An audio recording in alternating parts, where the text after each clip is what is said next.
और मैं तो पीहर को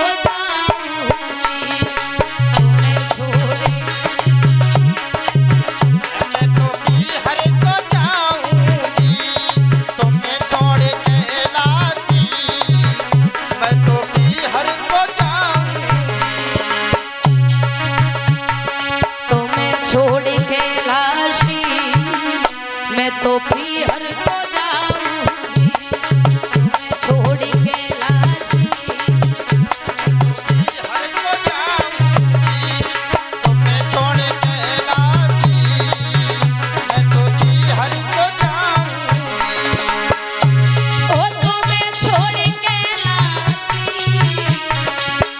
मैं तो पीहर को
बोले बाबा बोले सती ऐसी कौन सी बात है जो तुम पीर चली जाओगी हमें छोड़ के।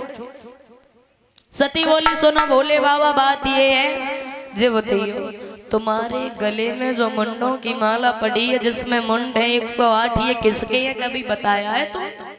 बोले बाबा बोले सती तुमने कभी पूछा नहीं और हमने कभी बताया नहीं। अगर आज पूछ रही हो तो हम तुम्हें बताएंगे किसके हैं ये मुंड।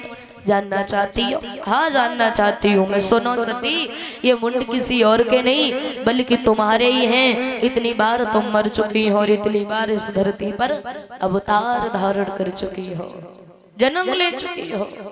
और जैसे ही कहा सती बोली भोले बाबा जी बताइयो हम 108 बार मर चुकी तो तुम कितने बार मर चुके हो?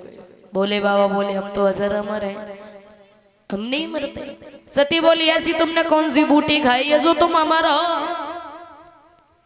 भोले बाबा कहने लगे सती हमने अमर नाम की अमर कथा सुनी है इसीलिए हम अमर हैं। सती बोली भोले बाबा एक बात कहे मरने से बहुत डर लगता है, अब तुम हमें भी अमर कर लो।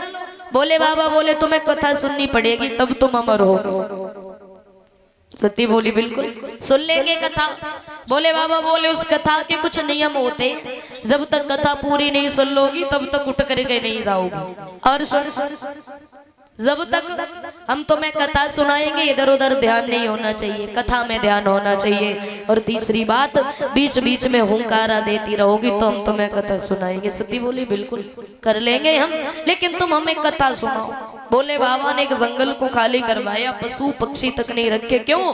क्योंकि अगर उस कथा को कोई सुन लेता तो अमर हो जाता, इसीलिए। तो आज भोले बाबा आसन लगा करके बैठ जाते हैं, कथा सुनाने लगे सती जी को। और एक